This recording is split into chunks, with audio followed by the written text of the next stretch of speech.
For decades, Sweden has been known as a humanitarian superpower, a beacon of openness and welcome for those fleeing war and persecution. But in 2025, the narrative has taken a dramatic turn. The welcoming open-door policy that once defined a nation is being systematically dismantled. Some are calling it a necessary course correction. Others?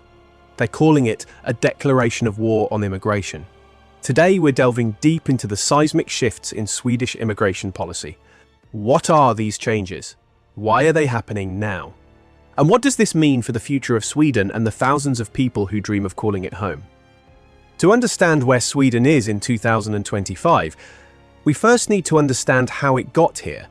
For years, Sweden had one of the most generous asylum and family reunification policies in the world. This peaked during the 2015 migrant crisis, when the country of just under 10 million people took in over 160,000 asylum seekers.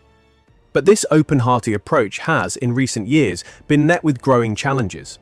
Issues of integration, social cohesion, and the sustainability of the country's famed welfare system have become front and center in the national debate. This has been coupled with a rise in gang-related crime, which has been a significant point of public concern. This shift in public sentiment has had a profound impact on the country's politics. The rise of the right-wing Sweden Democrats, a party with anti-immigration roots, has reshaped the political landscape. While not formally in the government, their support is crucial for the current centre-right coalition, and their influence on immigration policy is undeniable. So, what exactly is changing in 2025? The short answer is almost everything. Let's start with those seeking refuge. Sweden has drastically cut its refugee resettlement quota. In 2022, the country accepted 5,000 refugees. By 2023, that number had plummeted to just 900, with only 540 individuals being resettled due to stringent security checks. The message from the government is clear: Sweden no longer aims to be a top destination for asylum seekers. One of the most significant changes, which took effect in April 2025, is the abolition of the track change system.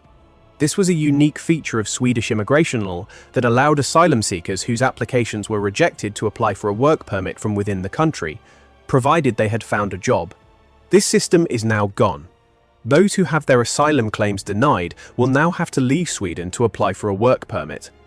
The Swedish Migration Agency estimates that this change could affect around 4,700 people who were previously on this track. Furthermore, the rules around deportation have been tightened. Decisions on expulsion or deportation will now be valid for 5 years from the date the person leaves the country, and the Swedish Migration Agency can issue longer re-entry bans. It's not just asylum seekers who are facing a tougher reality. The landscape for labour migrants and families is also being redrawn. For those seeking to work in Sweden, the government is raising the salary threshold for work permits. The proposal is to increase it to the median wage, which is currently 35,600 Swedish krona a month. This is a significant jump and is designed to shift the focus from low-skilled to highly skilled labour. While there will be exceptions for certain in-demand professions, business groups have criticised the move, arguing it will deprive companies of necessary foreign expertise.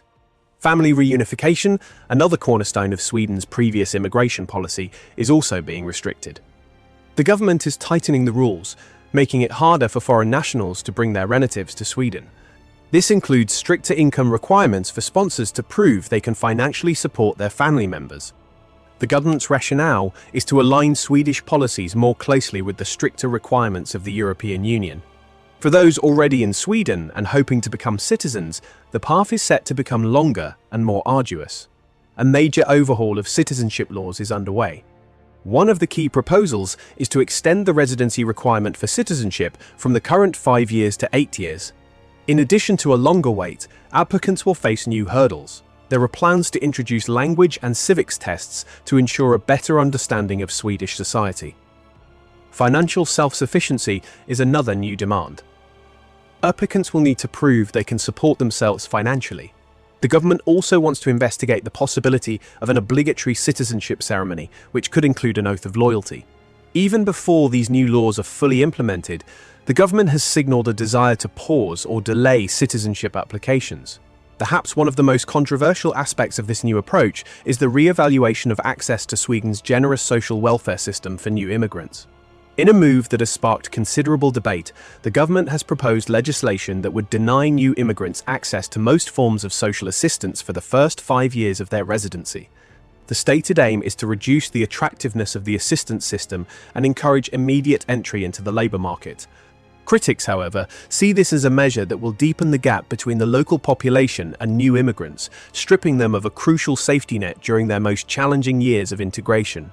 This is part of a broader tightening of access to social insurance benefits for newcomers, with some of these changes expected to be rolled out in the coming years. So, why this dramatic reversal? The reasons are complex and multifaceted. The official government line focuses on several key areas. Firstly, there's a strong emphasis on better integration. The argument is that the previous system allowed for the growth of parallel societies and that stricter requirements will encourage newcomers to become a more active part of Swedish society. Secondly, there's the issue of the sustainability of the welfare state.